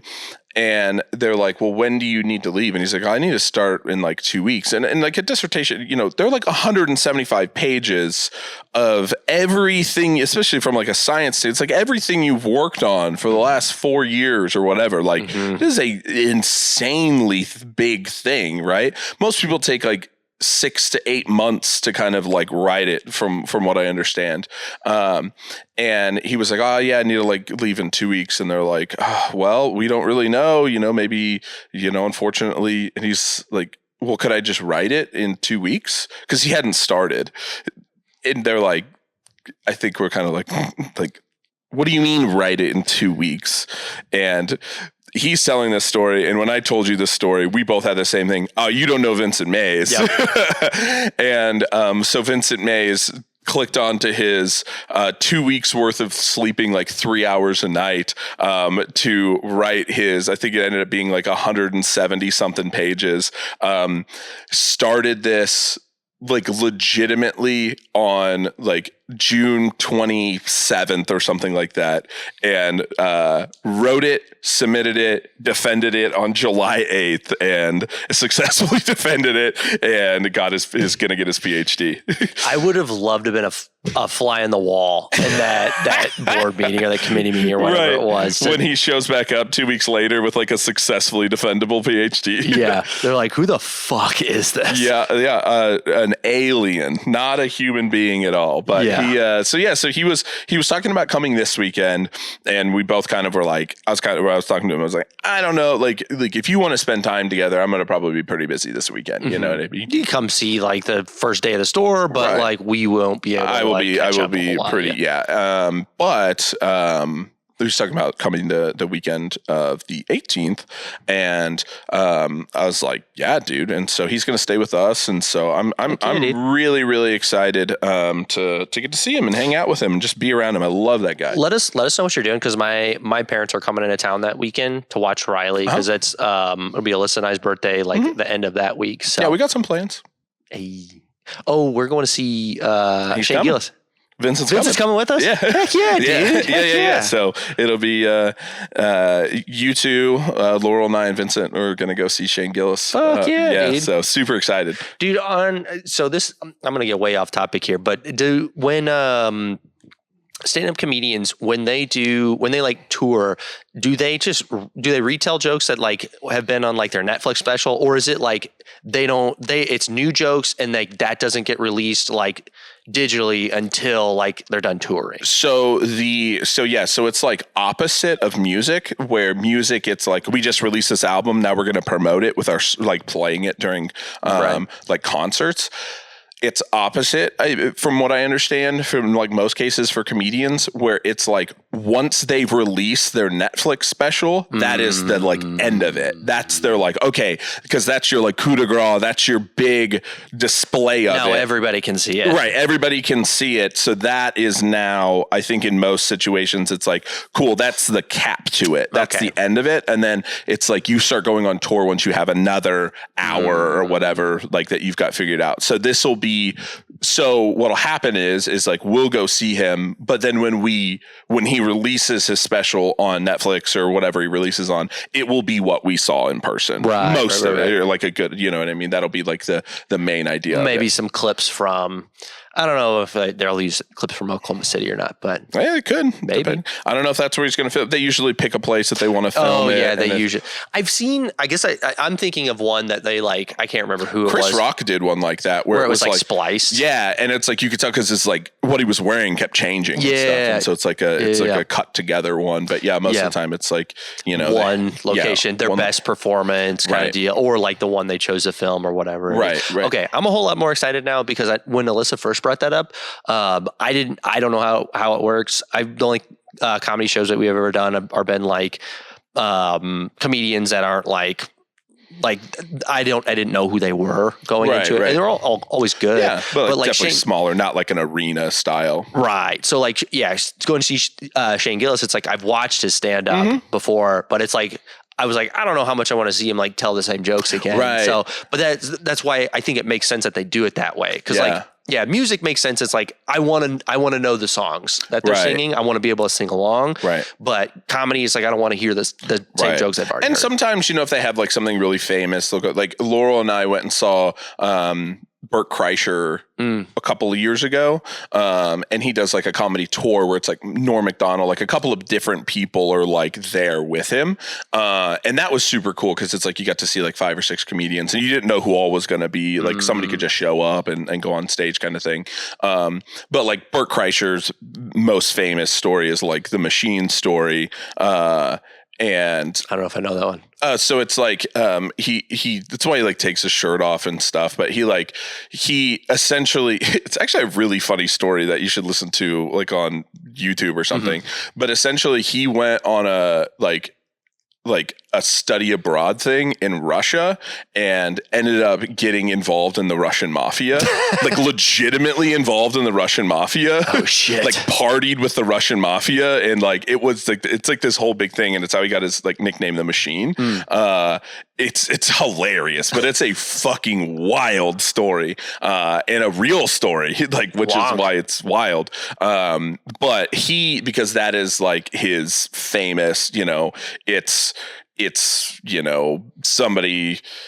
It's My Chemical Romance playing, like their most famous song or whatever, like from back in the day. Like it's his kind of like, all right, I'll tell it. And then he tells the story. And so, Shane, I don't think really has anything like that where it's just like his like most famous thing that he tells multiple times. But it's, so he should be all new stuff. So I'm really excited. I love Shane Gillis. He's funny. So. Yeah, dude, he definitely, he flirts a line, but so well that it's like, I think like his comedy, like Alyssa likes his comedy. Right. Where like other comedy, like comedians that flirt the line, she's like, I don't really. Yeah, like, it's a little too much. That's a little over the line for me. So, right.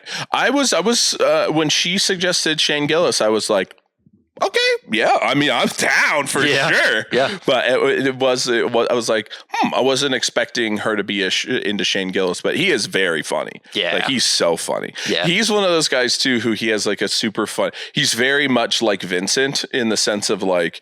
Maybe not. Vincent's got like actual accolades that he's like done these things, but it's like Shane Gillis was Division I football player. Was he really?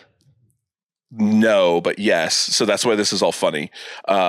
He is like a decorated, like he's a war veteran, and was on SNL. Is all things that he technically can have on his resume, and he's never done any of those. So what happened is he got hired by SNL, was on staff to be on SNL, never made it to a filming, got fired before he was actually ever on a filming, went to got recruited and was going to play football at Army. So went to West Point. So was technically enlisted during a wartime, did like 1 or 2 practices and was like, fuck this, I'm out. So he didn't want to do it. So he quit, dropped out, everything. Right. So it's like, but it's something about, he tells a story about it. I don't know all the details, but it's like, but because he was enlisted during wartime, he's technically like technically a war veteran. Yeah, he's technically a war veteran, and like technically played Division I football, even though he like never actually played Division I football. But it's like that's like his joke, and he's very honest about it. He's like, these are all things that I could technically put on my resume that I never did any of them. Like I never actually did them. It's funny. Yeah. So yeah, Vincent. Yeah, I'm super stoked, man. I'm excited to have him. He's going to be back in Springfield, so excited to have him just closer again. Yeah, you know what I mean. I miss getting to hang out with him and spend time with him. And his job's pretty cool. Where him and Chad will be in Springfield. Yeah, so he's like 4 weeks on, 1 week off is kind of how his like shifts work, I think. So he's really excited about that because it kind of gives him an opportunity to go and do things, come down here and visit, go somewhere else, like do whatever he kind of wants to do. And so I think I always knew Vincent would end up back in Springfield. And so, but it's nice to have him. I think Peyton and Chelsea might have just moved back also. Oh, really? Yeah. So I think they're all making their way back, back there. So, I think I saw Chelsea got a job down there, but anyway, it's so pretty cool. I think it's nice for, me personally, like having grown up in Springfield, but not having like a ton of ties or connections there to like, hey, here's a lot reason. Of people we went to school with, right? Moved away. They're all gone. St. Louis, Kansas City, right? Kind of thing. And so, it's, but it's cool to have additional reasons to like go home, which I think is a cool thing because it's not far, you know what I mean? And it's like, I should be going home more than I do anyway. And so it's kind of like, hey, well, this is kind of like more opportunity and like more reason to kind of like do something, you know what I mean? Like Laurel and I go back up there and spend some time in Springfield. And so it'd be cool. Yeah, that's super cool, man. Yeah, I'm tempted to schedule a trip. Oh, hell yeah, dude. We need to go see Peaches. We owe him a trip to Springfield. That's right. Yeah. So. Now it's we got quite a few reasons to go up there, which is nice. Let's see. Ooh, we're getting close to 9, but I was going to say. let me see if we got any other really good questions. We got a few on here. We'll cap it off here. Yep, we'll end with this one. This is a great one. How does one become as handsome as you two? Who is this?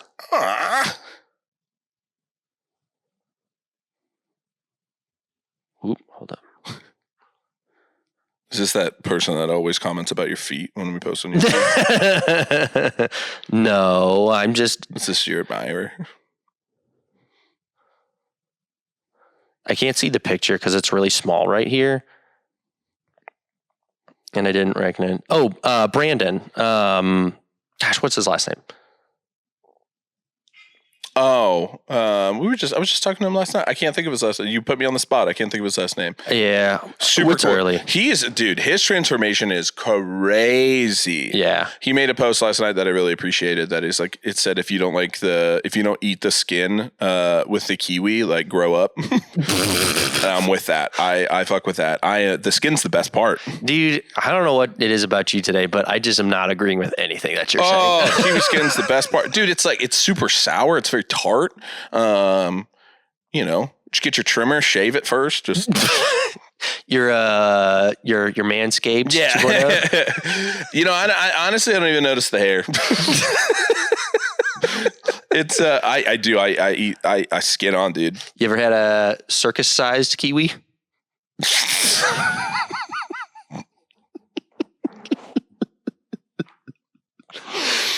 All right, let's answer his question. Yeah, because you gotta, with a stem. Yeah, you don't want the kiwi stem. Yeah.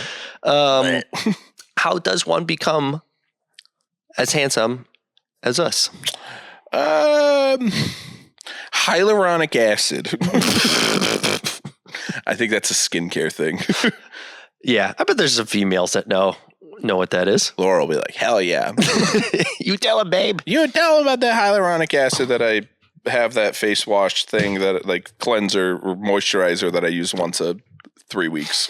Yep. I think that's got to be the key. Honestly, dude, here's my secret. I realized that I don't do this after probably at least a year, but don't use soap on my face. Really? I just like my hair, because it was like I wasn't shampooing my hair. Realized after about a year, I was like, I have only rinsed my face over the last year. I don't think I've applied soap at all. Wow. A lot less acne than I used to have. Nice. Yeah, I think it keeps good oils, but like obviously like rinsing it, just like when I like rinse my hair, rinse my face, right. Just gets rid of the dirt. So yeah.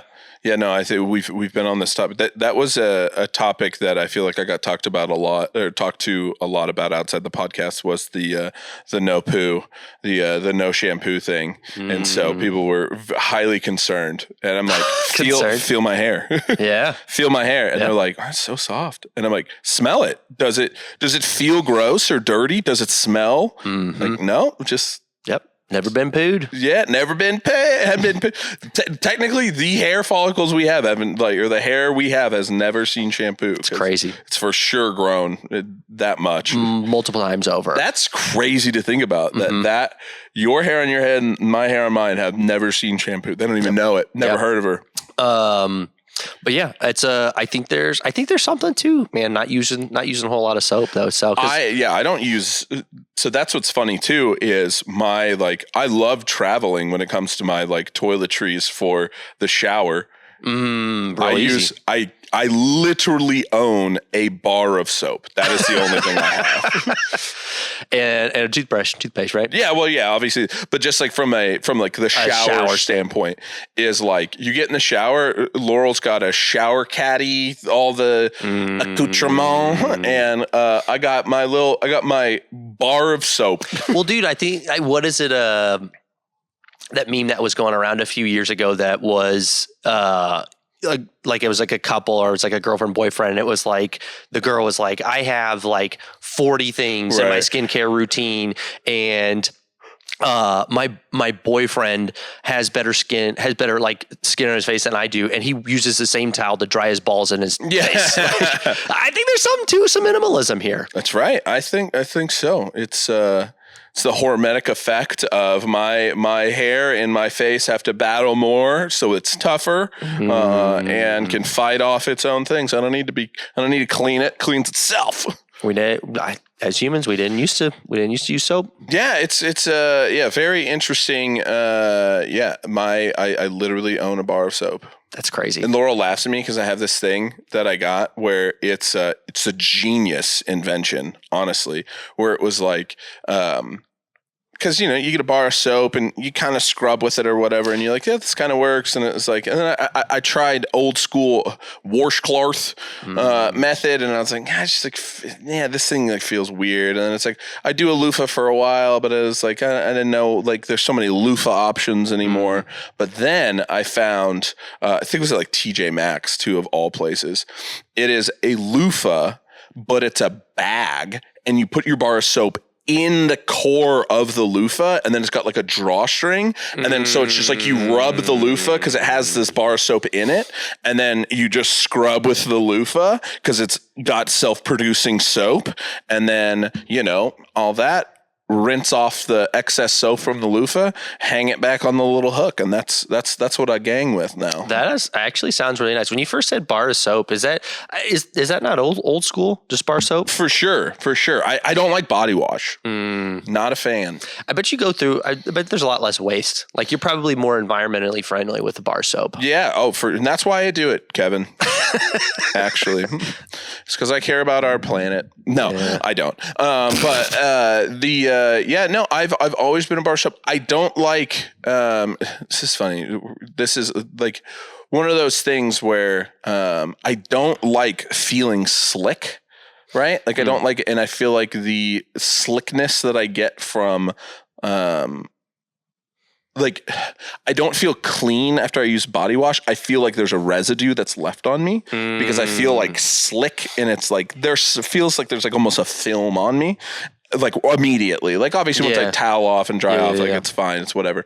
But I feel like almost like I feel like I have lotion on, kind of thing, right? Interesting. And I don't like that. Yeah. So the bar of soap and a good scrub, I feel like you get nothing. I got nothing on me anymore, kind of thing. And that is when I feel clean. I mean, you might have just ruined body wash for me and a lot of other people, but.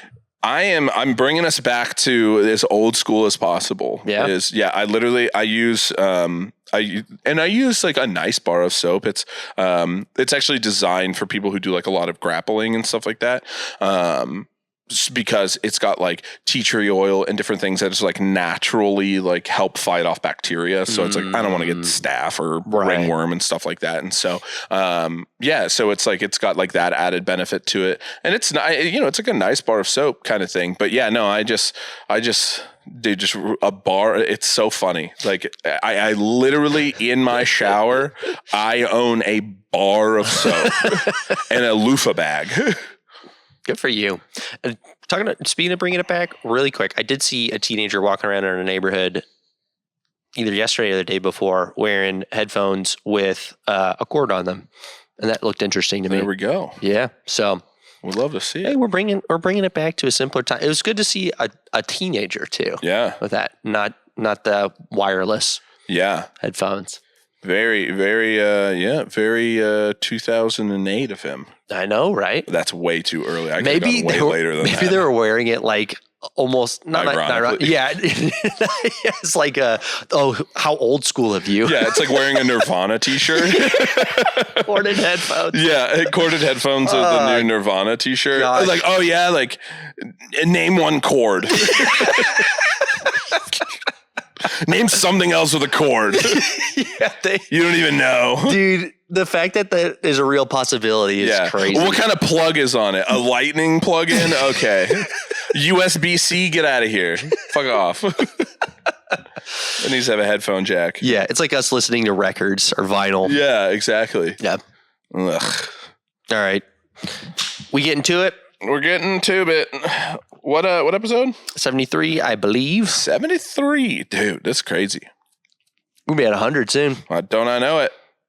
In a year. Yeah, we do go through, what 25 episodes a year? Yeah, something like that. Yeah. That's crazy. That'll be here before you know it, though, man. It sure will be. Yeah.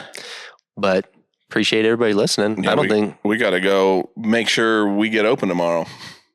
Yeah, I'm in this mindset where I haven't been in too much of a rush, and I'm like, we'll have a good sense of urgency on Friday. I always laugh whenever I see you post your little update videos, and I'll be like, that's not even what it looks like right now. I am that video is days old. I am usually a little bit behind on those. I feel like it's kind of helped to like create a little bit more realistic expectation to like have the public know that we're just a little be a little ahead of what the public thinks we're at. Oh, I forgot to tell you earlier, and then we'll finish up. But I forgot to tell you earlier what my since I had 3 people come into the store thinking we were open. At one point, I just took the ladder and put it right up front in the windows. A ladder will deter, like, they'll be like, oh. Nice. Okay. Oh, coming soon. Yeah, right. There's a big ladder. That shouldn't be there. It's funny that probably communicates better than our big coming soon poster. Yeah, right. So I just left it up front while I was working on some computer stuff. So probably helped. Yeah, that's for sure. Funny. All right, homies. Thanks for listening. Yeah, we're going to get this Edmond store open.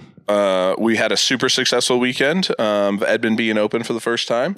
That'll make sense when this is released. So thanks for everybody that came out on Saturday. Right. And Sunday and Monday and all the rest of the days. All the rest of the days. Yeah, because we are actually planning on staying open. Yeah. So It's going to be great. Yeah. All right. Peace, homies. 73. Thanks, guys.